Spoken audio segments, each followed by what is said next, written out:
Bueno, a esta hora de la noche nos conectamos también a través de Facebook Live y continuamos con las conversaciones que hemos venido generando desde hace varias semanas en el marco de estas contiendas electorales que empiezan ya a prender motores.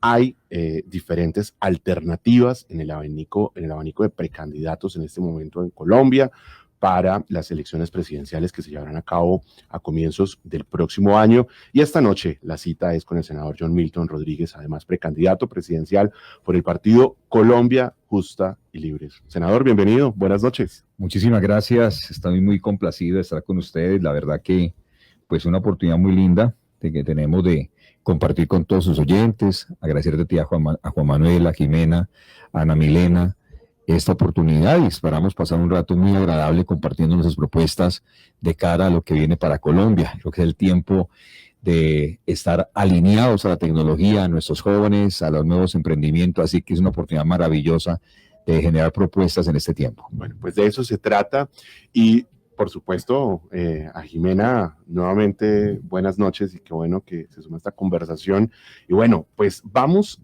a entrar de alguna manera en materia porque lo hemos repetido hasta el cansancio, este mundo que corresponde a la innovación, que corresponde a la conectividad, a la necesidad de llevar internet a las zonas más apartadas, pues es hoy una prioridad en medio de esta pandemia que estamos viviendo y tal vez uno de los grandes retos que hay, de las grandes expectativas, sobre todo de las personas que nos escuchan en las regiones colombianas, en las zonas apartadas, es cómo lograr conectar a Colombia, cómo superar esas brechas que hay en materia de conectividad. ¿Qué plantean ustedes desde Colombia Justa y Libre? Para nosotros la conectividad es prioritario. Digamos, aquí hay que perderle el miedo al tema. La pandemia creo que nos ayudó a entender en medio de las situaciones tan difíciles, dolorosas que todos vivimos, con la pérdida de vidas humanas, los temas tan difíciles, los temas de pérdida de empleo y la pérdida de 900,000 micronegocios, que los perdimos, 30,000 empresas quebradas, pues aparecen otras situaciones que también tenemos que aprovechar y fue el tema de la virtualidad. Creo que en eso tenemos que verlo como un gran aliado de recuperación económica. Necesitamos recuperar mínimo 1.500.000 empleos, ese será mi compromiso. Y veo como un gran aliado en esa recuperación de ese empleo precisamente todo el desarrollo de conectividad. El tema de los centros poblados, bueno, hoy obviamente muy afectado por la situación de los 70,000 millones de pesos. ¿Cuál fue su posición, senador, frente a esa licitación fallida de centros poblados? Primero lamenté muchísimo esa situación, sobre todo que desde el Ministerio de TICS se hubieran demorado tanto en reconocer su directa responsabilidad, no solamente política, sino administrativa. Era obvio que si estaba en la mitad un señor como Emilio Tapias, ya estaba viciado absolutamente todo el proceso. No había que ser pues como muy inteligente para darse cuenta que ya había un vicio de fondo en temas de corrupción y en temas de aprovechamiento de los dineros del Estado. Senador, ¿cuál fue su voto en relación con la moción de censura de la ministra? Nuestro partido planteó que íbamos a apoyar la moción de censura. La habíamos invitado ya anteriormente. Claro, porque no alcanzaron a votar. No alcanzaron a votar. Y por eso la invitación, incluso antes de que se citara la moción de censura, era invitar a la ministra, que era un paso al costado, para permitir a los entes de control actuar en función de defender a los colombianos, defender el bien común, que es lo que nos debe importar a todos los servidores y funcionarios públicos por encima de nuestro propio cargo. Al no hacer eso, cuando se plantea la moción de censura, anunciábamos que tanto en Cámara y en su momento en Senado íbamos a apoyar la moción de censura. ¿De dónde sacar los recursos? ¿Cómo financiar en un momento en el que el país tiene semejante déficit fiscal? ¿Cómo financiar un plan para poder llevar fibra óptica a las zonas más apartadas, para poder llevar internet satelital a esa última milla, a los departamentos de los territorios especiales? Yo creo que un sistema de tributación que, en términos de equidad con la presencialidad en lo virtual sería lo mínimo justo. Hay elementos que tenemos que ser conscientes que la tributación, una justa tributación, somos del pensamiento del impuesto bajo, simple, justo, pero se requiere. Y se requiere a través de esa tributación del e-commerce la posibilidad de generar los elementos de compensación en temas de tecnología. Pero también hay unos elementos que tienen que ver con la generación de oportunidades para nuestra gente. En ese tema del e-commerce, por ejemplo, algo de lo que nosotros no estamos de acuerdo es con el impuesto adicional que se le carga el 4.6% en las transacciones. Ya, de hecho, son sujetos al tema del impuesto del IVA. Yo como ponente del presupuesto general de la Nación y también coordinador ponente en su momento del Plan Nacional de Desarrollo, fui muy crítico de generarle esa sobrecarga al e-commerce que no me parece que tenga ningún asidero, subiendo que ya sean responsables del IVA. pero creo que si bajamos ese 4.6%, vamos a generar mayor operaciones, mayor cantidad de transacciones y obviamente eso nos va a generar una mayor economía. Creo que el régimen simple que opera en los temas de presencialidad tienen que aplicarse para facilitar la posibilidad de nuevos emprendimientos. Este régimen simple habla del 2 al 12% máximo en tarifa, hasta unos 3.200 millones de pesos de ingreso de venta anual. Y creo que también en e-commerce se debe aplicar ese beneficio tributario que permite obviamente mayor emprendimiento. Esa será mi propuesta y será lo que yo trabaje. Y eso permite obviamente al tener mayor operación, generar las finanzas suficientes en la parte de tributación para financiar los temas de fibra óptica y los temas de mayor alcance, tanto en las cabeceras municipales como en los centros poblados. Hay un tema que siempre se ha puesto aquí en la agenda con Jimena, con Ana Milena, y es el de los impuestos a las plataformas no localizadas en Colombia, ¿no? Plataformas a las que les va muy bien, y eso es un fenómeno que no es solamente de Colombia, es un reto que tiene el mundo. Digamos, la OCDE acaba de poner un impuesto que les está pidiendo a los países que hacen parte de la organización que se unan para las compañías tecnológicas que tienen utilidades desde cierto monto, pero incluso con las plataformas no localizadas, Zoom, todas, Facebook, todas, ¿no? Que facturan muy bien en Colombia, los usuarios consumimos sus servicios, pero el dinero sale por una ventanita, una especie de VPN a cuentas internacionales y al final queda la sensación que el impacto no es sobre las finanzas públicas y sobre los recursos en Colombia como debería ser. El planteamiento que yo estoy haciendo para nuestra propuesta en tema de lo que sea el plan de gobierno es la equidad. Es decir, lo que pasa en la presencialidad pasa en la virtualidad y no tenemos ningún inconveniente. Si usted hasta los 3.200 millones de pesos de ingreso, va a ser sujeto al beneficio del régimen simple. De ahí para adelante, obviamente, se sujeta a los demás. Donde se genere el ingreso para la empresa, donde se genere el beneficio para la empresa, ahí debe tributar. Lo que sí debemos de ser justos, todos los países que tenemos tratado de libre comercio, aún la OCDE, es evitar la doble tributación, que si no me parece que no es justo. Pero donde se genera el ingreso y la operación como tal de la plataforma, en ese país donde se genera, tiene que quedar también la responsabilidad de la tributación. Eso nos permite a nosotros ser equitativos, pero a la vez generarle impulso de lo que necesitamos para aquellos centros poblados, sobre todo para la población de estrato 1, estrato 2 y estrato 3, de generar el acceso a la tecnología. Y sobre todo ahora donde sabemos que hay una dificultad muy grande, sobre todo con las mujeres, donde tenemos una diferenciación de casi 14 a 15 puntos entre lo que es el uso de tecnología de las mujeres que a los hombres. No porque no tengan la posibilidad de acceso, sino que tenemos que ayudarles también a promover el hecho de los medios de comunicación estatales de cómo facilitar el acceso. Yo creo que en esto tenemos que crecer mucho, porque los medios estatales y de comunicación tienen que poner al servicio de la promoción del acceso a la tecnología y el uso de la tecnología. Pero también hay que pensar en una cosa que para mí es relevante, y es el hecho de facilitar las cosas. Mire, yo pienso que el ponerle trabas a la formalización de las empresas nuevas, la virtualidad tiene que servirnos de pasar de 37 pasos para formalizar un negocio a máximo 5. Y la virtualidad tiene que permitirnos una cédula digital, que es lo que estoy proponiendo, una cédula digital para formalizar fácilmente el trabajo virtual y que permitamos a nuestros nuevos emprendedores rápidamente tener acceso a ingresos y al fisco nacional tener acceso a tributos también nuevos, pero también a las estructuras de estrato 1, 2 y 3 y los centros poblados de tener acceso rápido al tema tecnológico. Senador, ¿y cómo hacemos para que esa apropiación tecnológica pase por el sector, pues para el gobierno? Porque también muchas de las dificultades que hemos tenido, y ahí usted lo está mencionando, es el gobierno también es muy lento, y no estoy hablando, por supuesto, de todas los lugares, pero el gobierno es lento en la apropiación tecnológica y eso también genera dificultades. ¿Qué hacemos para que eso se dé? Nuestro planteamiento de gobierno es un gobierno humilde, sencillo, que trabaja en construcción colectiva, en unas mesas nacionales y mesas regionales con los que saben. Por ejemplo, ustedes, todos los que son los desarrolladores de software, que tienen todo el conocimiento y la tecnología, van a ser parte de esa mesa con la cual yo voy a trabajar, una mesa de tecnología. Y nosotros estamos hablando de una propuesta llamada conectividad ya. Nosotros no estamos para esperarnos 5, 10, 15, 20 años, todos lentos, no. Hay que trabajar con los que saben. Pero el gobierno se equivoca cuando trata de concentrar su poder y su dominio. Nosotros tenemos que soltar el poder y devolverle el poder al ciudadano y las instituciones que lo saben hacer. No tengo ningún problema en eso.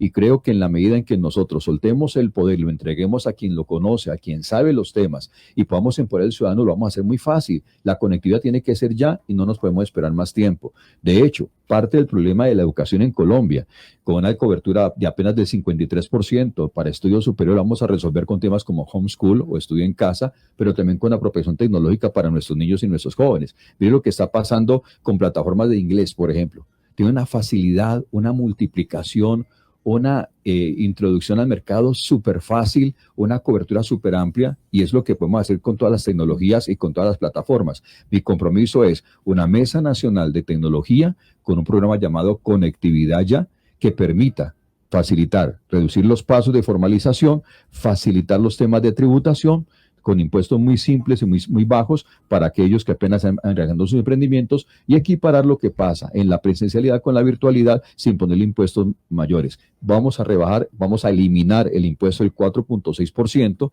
que se le está cobrando adicionalmente a los emprendimientos en tecnología.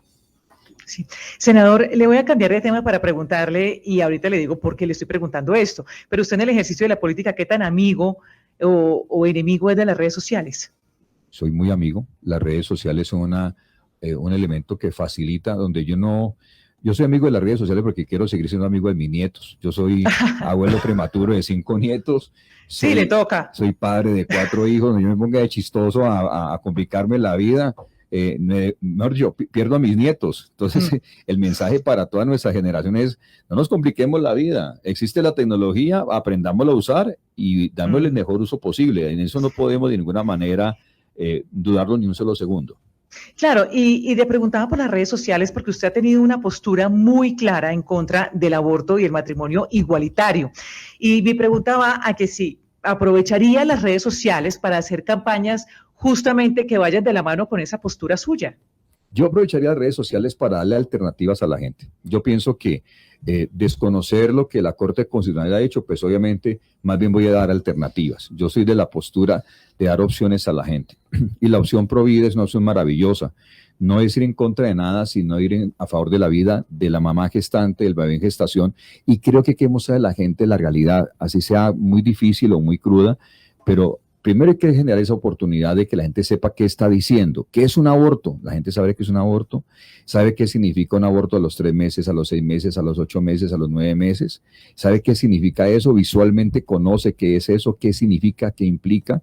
Pero además de eso, el Estado tiene que ser más solidario. No puede ser que el Estado se lave las manos diciéndole: no, pues aquella mujer que fue violada, entonces la única opción que tiene esa mujer violada entonces es abortar. No ven que porque el Estado no reconoce que no defendió a esa mujer y que tiene que restituirle y garantizarle derecho de educación, derecho de salud, derecho del trabajo, no dejarla solita y ahondar en la libertad. Hombre, yo no quiero educar a ese niño, no quiero criar a ese niño. Bueno, entonces el Estado debe garantizar la posibilidad de entregarle una adopción.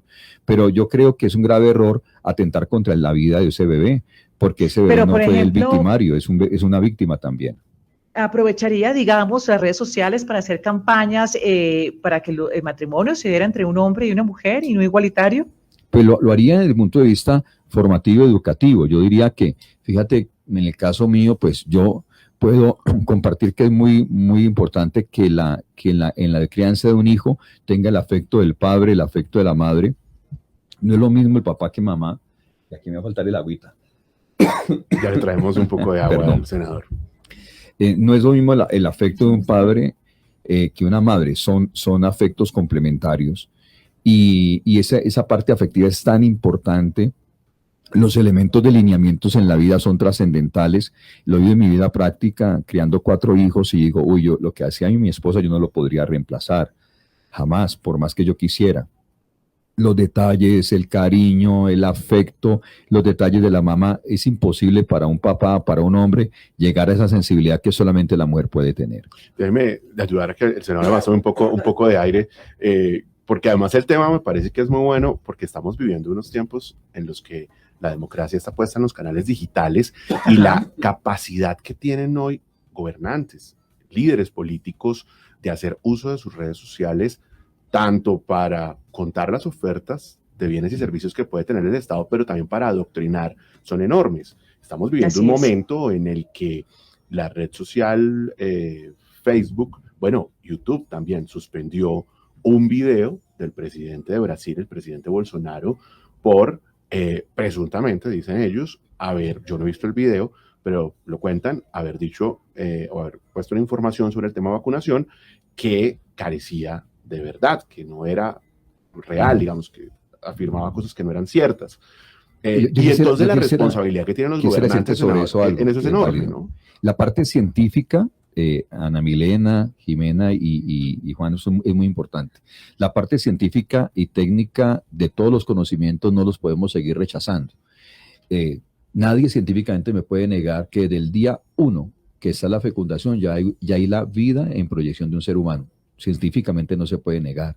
Ideológicamente sí. De la pregunta es, como el caso que tú estás planteando de Bolsonaro, ¿nos podrá más la ciencia y la técnica por encima de la ideología, o las ideologías estarán por encima de la ciencia y la tecnología? Porque es que esos son los temas que no podemos rechazar. ¿Qué existe científicamente? Y la ciencia no la podemos, o sea, yo no puedo seguir negando la existencia. Un día cada uno de nosotros fue un día. Nosotros no salimos de la nada.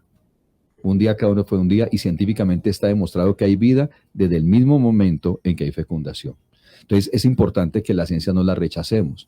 Igualmente que la educación de un hijo. Está mostrado psicológica, psiquiátricamente, que jamás es lo mismo la manifestación de afecto de un padre que de una madre sobre un niño. Está demostrado científicamente. Y yo creo sobre eso, senador, además porque se nos hace, el tema es muy interesante y se nos va el tiempo frente a otras iniciativas, otras propuestas que son también claves dentro de lo que tiene que ver con las propuestas de gobierno, pero yo creo que sobre todo quienes estamos en este mundo de lo digital, de la economía digital, no discutimos la importancia de la ciencia, reconocer los argumentos de la ciencia.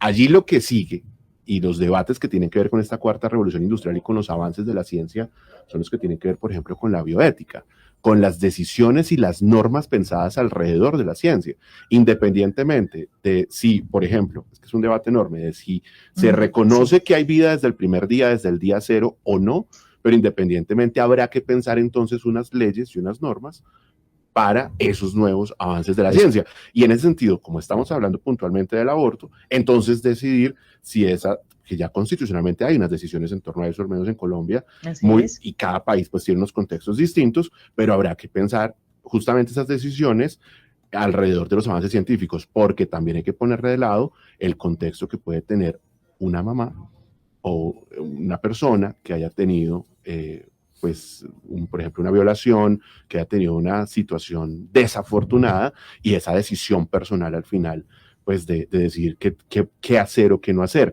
No, y Juan Manuel, digamos que la idea de proponer ese tema era, pero pues obviamente con base en las redes sociales, digamos que lo que quería hacer es cuál era el manejo que para el senador debería dársele a las redes sociales a propósito, pues, de lo que él piensa respecto de esos temas, pero claro que además tenemos un montón, ¿no? Estamos pendientes de emprendimiento, por supuesto. Claro, no, tenemos que avanzar con la agenda, pero es un buen tema, por supuesto. Bueno, tenemos talento y tenemos emprendimiento, pero yo creo que emprendimiento es otro capítulo grande, y me parece que talento en este momento nos lleva a otro escenario que pone de manifiesto el enorme nivel de desempleo juvenil en este momento, así es, senador, y la demanda, Jimena, que tiene la industria tecnológica, que usted lo ha dicho, tiene más de 150,000 empleos allí disponibles que no se han podido conseguir. Porque el tema es bilingüismo. Uno de los problemas que tenemos, por ejemplo, no es el bilingüismo. Y nosotros somos del criterio que nosotros no podemos esperar a construir más edificios para poder educar a nuestros muchachos. Yo creo que el poco presupuesto que tenemos que enfocarlo directamente en el ciudadano, Juan. Por ejemplo, ¿qué hemos propuesto nosotros en tema de educación? Irnos a una cobertura 100% en tema de bilingüismo. ¿Cómo lo podemos lograr? Hoy tenemos lugares, tanto en lo rural como en lo urbano, capacidades instaladas que no utilizamos. Le voy a dar un ejemplo muy concreto. Centros deportivos, centros culturales, organizaciones religiosas. Yo vengo también del sector interreligioso y conozco que en la semana, por ejemplo, nuestras capacidades disponibles están entre el 40 y el 60% de disponibilidad. ¿Por qué no utilizar esa suma de capacidades para que nuestros niños y nuestros jóvenes puedan venir y tomar bilingüismo, precisamente tecnología de información y temas de emprendimiento? Eso le dará un avance increíble a nuestros temas de atraso que estás mencionando ahora, y nos permitiría todo este tema que tienen las empresas de software, de adquirir y llegar a tener la oportunidad de tener una masa crítica importante de jóvenes que pueden emplearse muy rápidamente. Senador, pero también hablando, pues bilingüismo es importantísimo, por supuesto, y ahí uno puede, como usted lo está diciendo, aprovechar la tecnología porque ¿cuál es el problema que tenemos acá con bilingüismo? Que no tenemos la suficiente capacidad de profesores en el país para atender las necesidades reales que tiene pensarnos una Colombia bilingüe, por supuesto. Pero en el tema de talento específicamente, ahí tenemos 3 problemas: cantidad, calidad y pertinencia. Entonces, también cómo incentivamos a los jóvenes, uno, a que se enrolen o que se incentiven por este tipo de carreras. ¿Por qué? Porque cada vez la deserción, y vamos a hablar también aquí de género, la deserción de mujeres en este tipo de carreras y el interés por estudiar este tipo de tecnologías ha disminuido. El ecosistema de tecnología, educación, emprendimiento y empleo tiene que funcionar y tiene que ser articulado. Y el problema es que nuestros jóvenes no tienen la información. El sistema de información y de comunicación estatal tiene que ponerse a servicio de los jóvenes. Todo lo que significa la radio, televisión, redes sociales del Estado al servicio de los jóvenes para darles toda la información. Tú dices una cosa muy importante, Jimena, y es que los jóvenes estudian una cosa, pero ocurre que el mercado laboral demanda otra. Y ese divorcio que tenemos en Colombia, que es muy alto, que hace que el desempleo juvenil sea por encima del 23%, y que ni los que no estudian ni tampoco trabajan sean más del 34% en Colombia. Esa brecha tenemos que reducirla a través de precisamente darles toda la información. Yo creo que hay que hacer una gran campaña donde los jóvenes digan, mire, ese es el mundo que te rodea. Aquí hay unas oportunidades importantes para ti. Para aprovechar esas oportunidades, ¿cuál es el camino para aprovecharlas? Y generarle todos los elementos de información para que el joven sepa. Mire, los jóvenes colombianos son muy capaces. Y yo trabajo con jóvenes hace muchos años, más de 26 años, y hemos ayudado a sus emprendimientos. Fundé una universidad que se llama la Universidad Cuyes para estrato 1, 2 y 3. ¿Y qué he visto yo? Personas que llegan, por ejemplo, trabajando de servicio doméstico, llegan a la universidad, adquieren todo el conocimiento. Hoy tenemos varios casos. Me acuerdo el caso de Jimena. Jimena llega siendo de oficio de servicio doméstico. Hoy en día tiene una empresa de tecnología, genera 10 empleos directos. Sus ingresos superan los 100 millones de pesos mensuales. Entonces, yo lo he visto en la práctica, en la creación de emprendedores. Es conocimiento, información para ellos. Ellos son muy pilos. Y en la medida en que nosotros nos unamos, una información estatal, los medios de comunicación que tiene el Estado disponibles, enfocado a los jóvenes, y hagamos grandes campañas en colegios y universidades de ese ecosistema que junta tecnología, bilingüismo, emprendimiento y empleo, te aseguro que esto, y es una... que nos dio ese ejemplo de Jimena tan interesante con esa empresa. ¿Cómo hizo Jimena para sacar adelante ese emprendimiento con tantas trabas que hay aquí en el país para poder justamente sacar adelante los emprendimientos, senador? Conocimiento e información. Fíjate que cuando ella llega a la universidad y se da cuenta que hay plataformas virtuales, que hay maneras de hacer negocios por Instagram, que hay forma, por ejemplo, de hacer redes de negocio a través de las redes sociales, que hay manejos, por ejemplo, que se pueden desarrollar a través de su página web, que se puede acceder y a tener vinculación de bases de datos, y empieza a tener todo ese conocimiento y es increíble. Él vende aquí en Colombia, vende fuera de Colombia. Es decir, es una cosa... ¿Y a la hora de formalizarse? A la hora de formalizarse, lo que tenemos nosotros, y obviamente la situación de los 37 pasos de formalización, el tener que acompañarla, y como universidad nos ha tocado que acompañar ese proceso. Las cámaras de comercio son supremamente lentas, se demoran 3 a 4 semanas para hacer la formalización de una actividad empresarial. No, y ojalá fuera lo lenta solamente, ¿no? Los costos. Yo les he dicho que he propuesto yo, y hay un proyecto de ley de mi autoría que espero que salga de la República muy rápido, que esté enfocado a emprendimientos de jóvenes y emprendimientos de familia. ¿Cómo funciona esto? Que las cámaras de comercio le entreguen el registro mercantil gratuito a aquellos que están ahora en la informalidad, llámese vendedores ambulantes, economía popular, llámese los jóvenes que están emprendiendo cosas. Entonces una cámara de comercio me dijo, no, pero ¿cómo me entregan las cosas gratis? Viejo, y no los tenés, mijo. Este es un país que tiene que ser solidario. Si tú permites que ellos entren con un registro mercantil gratuito, cuando vaya a renovar su matrícula, pues podrán pagarte algo. tenemos que ser mucho más puros. Las universidades y los centros de emprendimiento tenemos que entender que los que son informales ahora no son un problema. Por ejemplo, me dicen que los vendedores ambulantes, que el uso del espacio físico, que yo no sé qué. Mire, yo salí de un barrio de invasión en mi ciudad. ¿Dónde es usted? Yo soy de Cali. Vivía en una casita prefabricada con techo de lata. Mis únicos activos eran un colchoncito y un fogoncito de petróleo. Como no tenía televisor, a los 27 años ya tenía con mi esposa 4 hijos. Bueno, es un parte de la historia. ¿Pero por qué le digo esto? Porque la cosa hay que facilitar la vida a la gente. A la gente no hay que complicar la vida. Yo encuentro que hay problemas más graves que el espacio físico y es el hambre.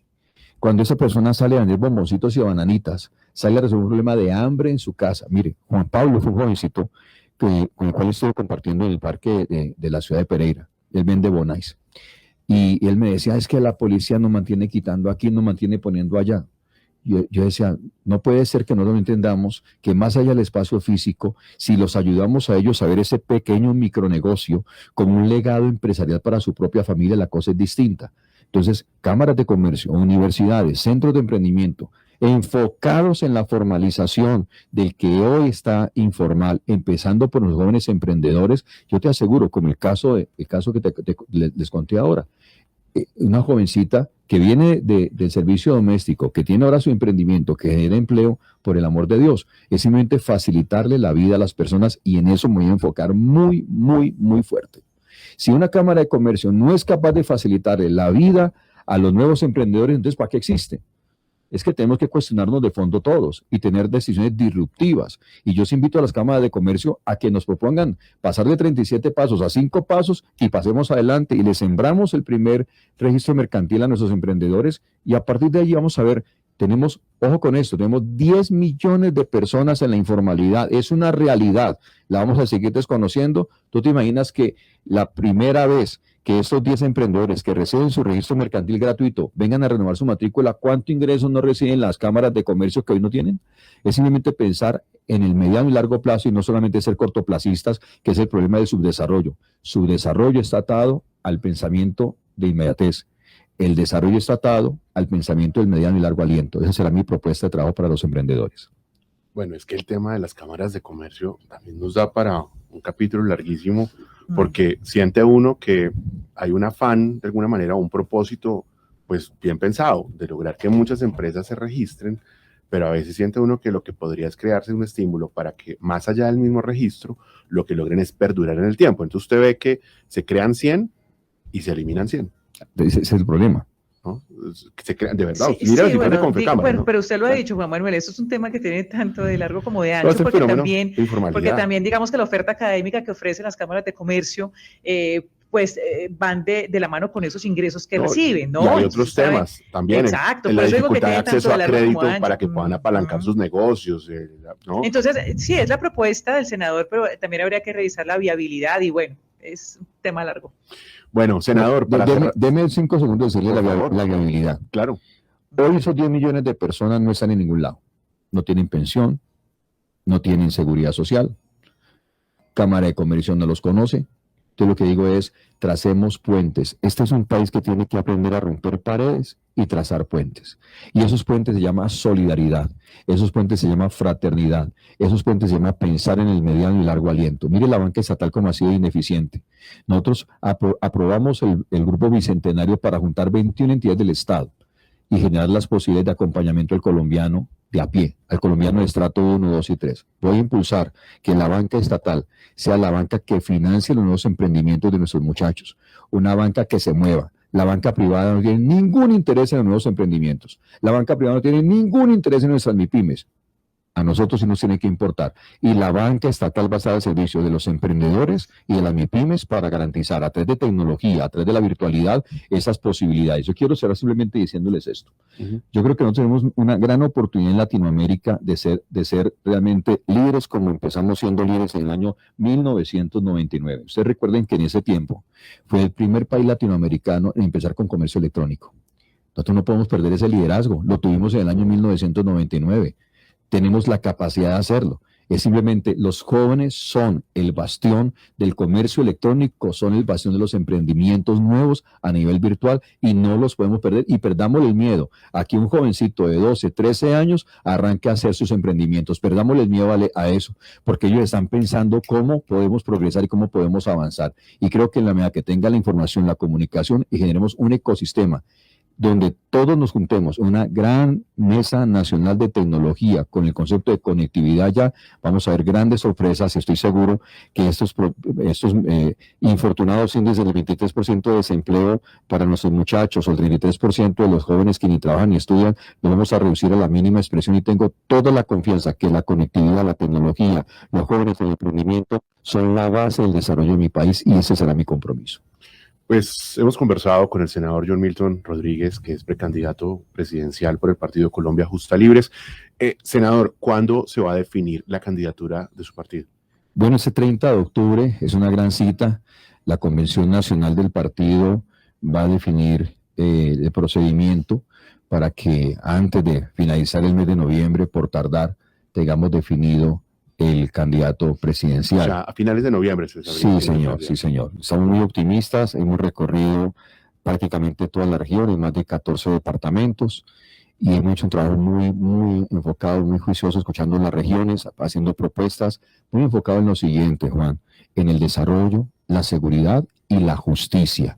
Y hemos dicho esto, los pueblos nos dividen, las causas nos unen, tu causa y mi causa es Colombia, pensando en soluciones para Colombia. Ahí estamos enfocados, muy comprometidos con un programa muy serio de trabajo para generarle propuestas a nuestro país que realmente puedan ser realizables. Bueno, pues senador, muchas gracias por acompañarnos esta noche aquí en los estudios de Blue Radio. No, muchas gracias, síganos en Instagram y John Milton Rodríguez en Facebook o johnmiltonrodríguez.com en nuestra página web, y gracias de nuevo a Blue Radio por esta bella oportunidad que nos brindan de compartir con todos ustedes. Usted bienvenido, está siempre en su casa. Son las 9:17 minutos.